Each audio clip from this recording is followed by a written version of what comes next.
Okay, we're live. Hi, happy Friday, everyone. On today's Casual Friday Wine Talk, I'm actually going to go over a couple quite serious topic. And I like to start out by saying that these are, I think, pretty sensitive topics sometimes, and I avoid from talking about these kind of topics in the past because I'm always afraid that my intention might be misunderstood.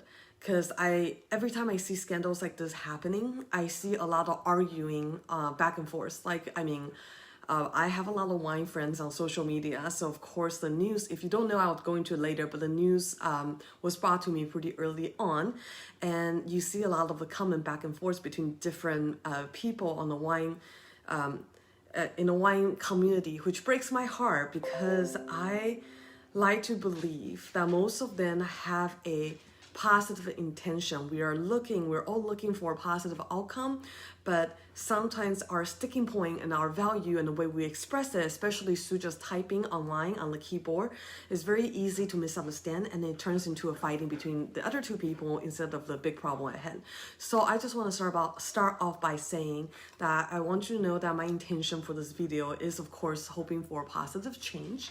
And if there's any part of my video and my opinion, the value and things I express in the following minutes, feel free to leave a comment, and of course I'll always be more than happy to discuss it with you. But before we get started on the serious stuff, I do wanted to, make a shit sandwich. We'll start with something good and hopefully we end with something good. So today, believe it or not, I just realized the end of October is quite a special time in my life. It just dawned on me that on October 30th, 2010 was the day I passed my advanced level examination, and that was held in, okay, we're still here. And it has been 10 years since I have that certificate. So very exciting day, but it is also very sad that today is also the day where kind of the news broke out on the sexual harassment scandal in the Court of Master Sommelier. 10 years ago when I passed my advanced level, I remember the excitement, and at the time there were not that many Chinese, not just forget about men and women, just Chinese sommelier. There's still not that many right now. I believe at the time there was probably only 4 of us. Right now I heard there's maybe 20 of us who are advanced, but one of a Chinese gentleman who passed his master, I think in 2018. But at the time, my big hopes and dream was to be the first Chinese speaking master sommelier. I have then made different life choices, and I decided that it wasn't worth my time, but still, marks a whole decade since I became an Advanced Somm. And let's then get to the scandal. So the New York Times article, you may or may not have already seen it, came out with an article, I think it was actually posted yesterday, talking about the sexual harassment scandal. Apparently more than a dozen women have stepped up and named a few master sommelier. I think in the article they mostly focused on Jeff Kruth.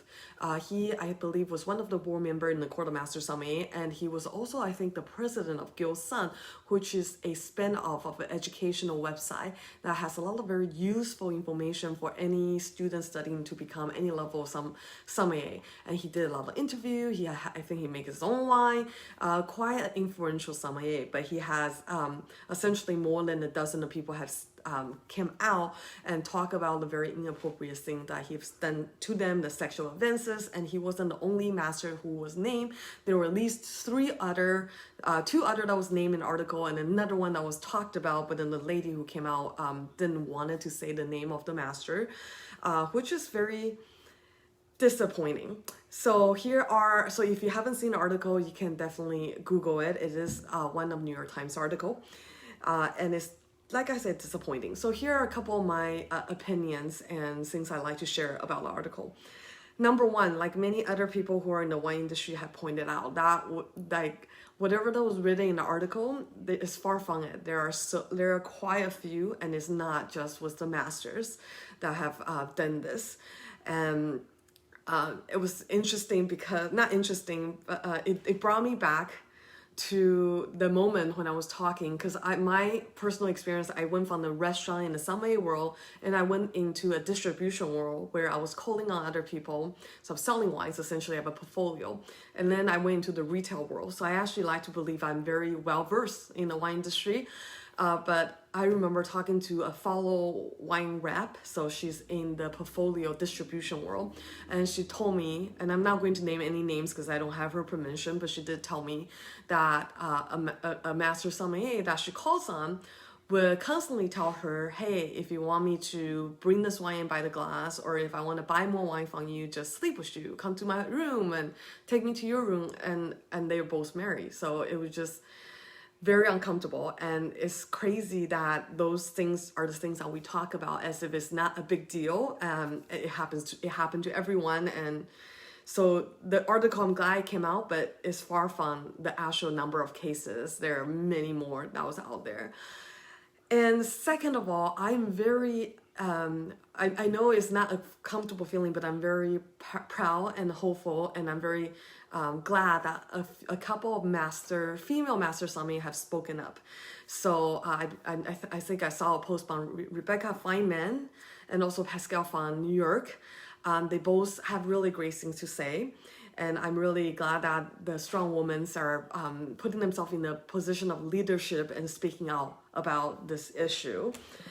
And let's see, number 3, I guess the last one, I'll talk about my own experience a little bit as well. Well, first of all, I wanted to say I felt very lucky that nothing major, nothing the way they mentioned in their article, being raped or being grabbed on their breasts or in their pants, nothing that horrible has happened to me in my professional career. And we always talk about working in the restaurant industry. It is like working on a pirate ship. We get like all the black sheep of a family, the misfit, the broken kids, the drug addicts, whatever have you. So it is, a lot of crazy things happen in the restaurant world more than anywhere else. So I'm very glad that I was very lucky. For the most part of my professional life, I had met chefs that are very respectful. I had met mentors who were sommelier that were very respectful. I've never had personally anyone, at least in the wine style, the chefs that have done that.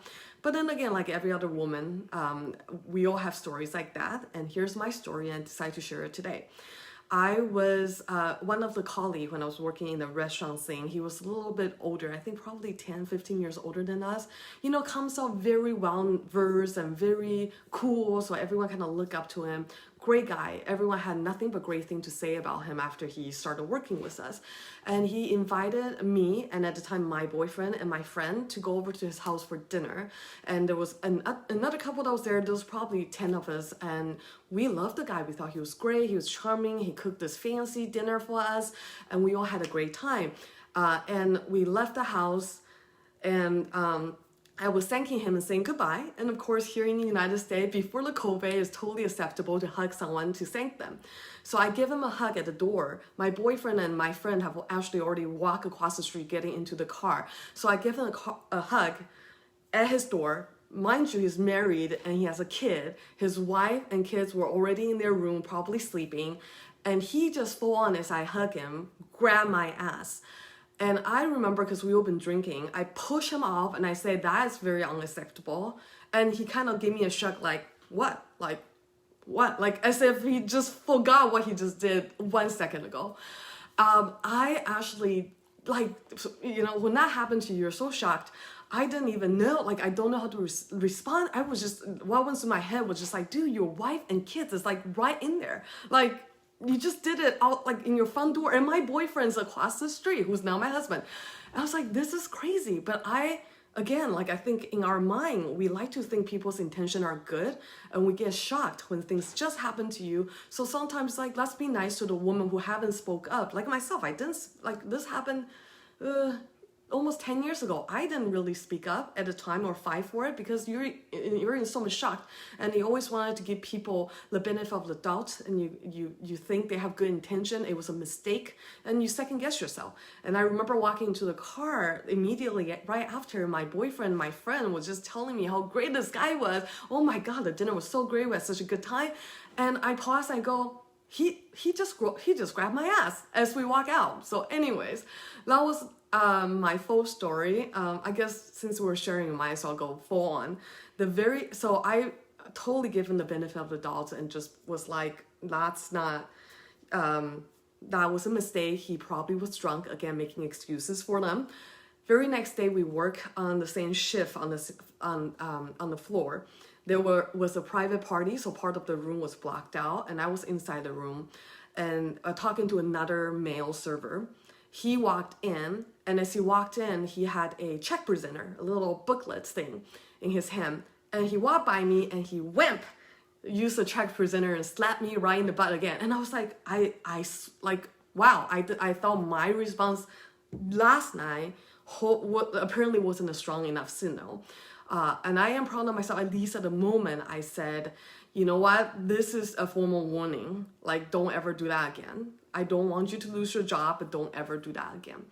And as you know, in the restaurant world, rumor goes fast. So probably no longer than 30 minutes from that happening, the sitting manager at the time heard about this, but no one was willing to say, his name.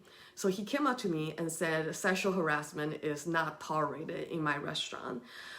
Let me know who it is and I will fire him immediately, which I still remember till this day. I don't know, I guess I can say, I don't know if I regret it, but at the time he has a wife and kids, and I didn't want to get him in trouble. And I decided not to say his name. A whole nother drama unfolded after that, which you will say for another day. But then I felt really grateful to have a manager who stand up for me, and I wish I had a little more courage at the time to say his name out loud and get him fired, because people like that need to face the consequences of their action. He did eventually, his kind of true color show eventually, and he was let go from the job for one reason or the other. And very awkwardly, because he's so charming, it's never a problem for me to find a job elsewhere. And fast forward a year and a half later, I was working at the distribution side, and he was working for a different restaurant/hotel that happened to be my account. And I remember having to walk in and try to sell him wine. It was very uncomfortable. And of course, he acted like nothing has happened. Then fast forward another 7 years, so a couple years ago, I accidentally ran into him when I was dining out in a restaurant with my husband. And he came up and said hi to the both of us, like nothing has happened. So yeah, that is definitely a story that happens all the time, and I just wanted to share because I'm so proud of all the other women who have stood up and shared their own story, and I hope this is a step to positive change. We'll get there one day. So that's my story. Now, like I said, thank you very much for listening, and that's kind of the topic today. Actually, more gossip, I guess. I forgot to mention, it was interesting that I was not shocked when I saw the article come up talking about Jeff Crew, but because I was warned of him previously too by other mentor and people in the industry. They have told me that he has an open relationship and he's known to hit on, I hate to say it, but that's what I heard. He's known to hit on other women in the court, and he has a quote unquote Asian fever, is what I heard. Like my colleague told me that as somewhat of a joke, but in a warning, like, oh, be careful, you're a female, you're Asian, he likes your type. He actually I've only met him maybe once or twice. He never made any advances toward me. So that's just to get that clear. But then I've never put myself in a situation where we exchange phone number, nor did I ever let myself in a situation where we're alone. So nothing's ever happened there.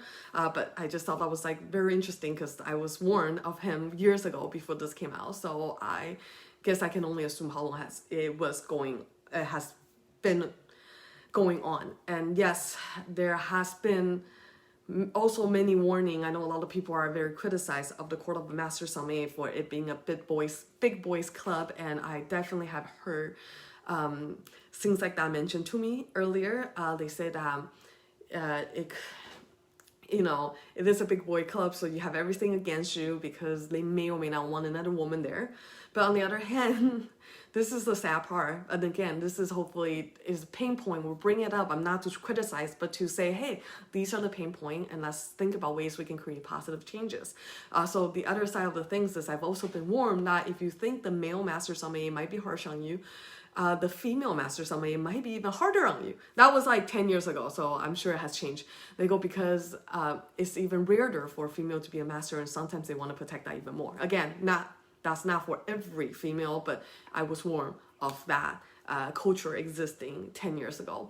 But I am, again, always looking for the positive and the positivity out of things. And I'm seeing a lot of the younger sommeliers, the younger masters, who definitely are holding themselves to a higher standard, and they're speaking up. So I am hopeful for the changes, and I think wine is a really fun and sexy and something worth pursuing. It brings excitement to lives. So I look forward to positive changes that's going to come from the court and from the new generation of sommelier. And let's continue to have this conversation, continue to be brave, and continue to support one another.